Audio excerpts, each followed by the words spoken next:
তাজনুর, সকাল থেকে ট্রেনে ঘরমুখী মানুষের যাত্রার সার্বিক চিত্র কেমন দেখছেন?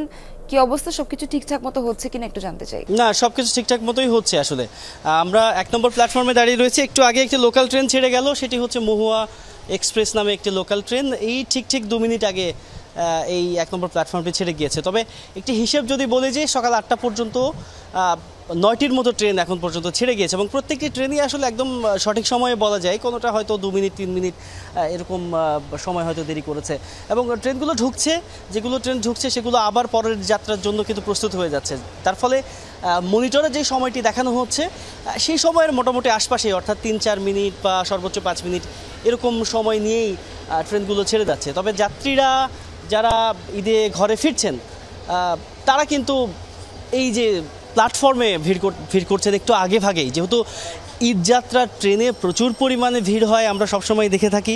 সেই জন্য কিন্তু তারা একদম সময় হাতে নিয়ে সবাই আসলে এই প্ল্যাটফর্মে প্রবেশ করেন, যার ফলে ট্রেন যখনই কিনা এই প্ল্যাটফর্মের লাইনে প্রবেশ করে তখনই সাথে সাথে নিজের যেই সিটটি রয়েছে সেই সিটে তারা বসে পড়ার চেষ্টা করেন। কেননা যারা কিনা ভেতরে দাঁড়িয়ে যান তাদের জন্য কিন্তু ট্রেনে সবসময় দেখা যায় যে প্রচুর পরিমাণ ভিড় লক্ষ্য করা যায়। তবে এইবার যেটি হয়েছে যে নিরাপত্তার যে বিষয়গুলো আজকে সকাল থেকে চোখে পড়েছে, যে প্রায় ৩টি ধাপে সেই নিরাপত্তার পরীক্ষা করা সেই জায়গাটি রয়েছে। টিকিট চেক করা যে জায়গাটি, অর্থাৎ টিকিট ছাড়া যেন কোনো যাত্রী প্ল্যাটফর্মে প্রবেশ করতে না পারে সেই ব্যাপারটা নিশ্চিত করার চেষ্টা করছে রেলওয়ে। এবং তার জন্য কিন্তু একেবারে শুরু থেকে এই প্ল্যাটফর্মে প্রবেশ করা পর্যন্ত মোট ৩টি ধাপে সেই পরীক্ষাটি করা হচ্ছে। সব মিলে নিরাপত্তার ব্যবস্থা, ট্রেন ছেড়ে যাওয়া, সব মিলে পরিবেশ এখন পর্যন্ত খুব ইতিবাচক। সোহার। তাজনুর, অসংখ্য ধন্যবাদ আপনাকে।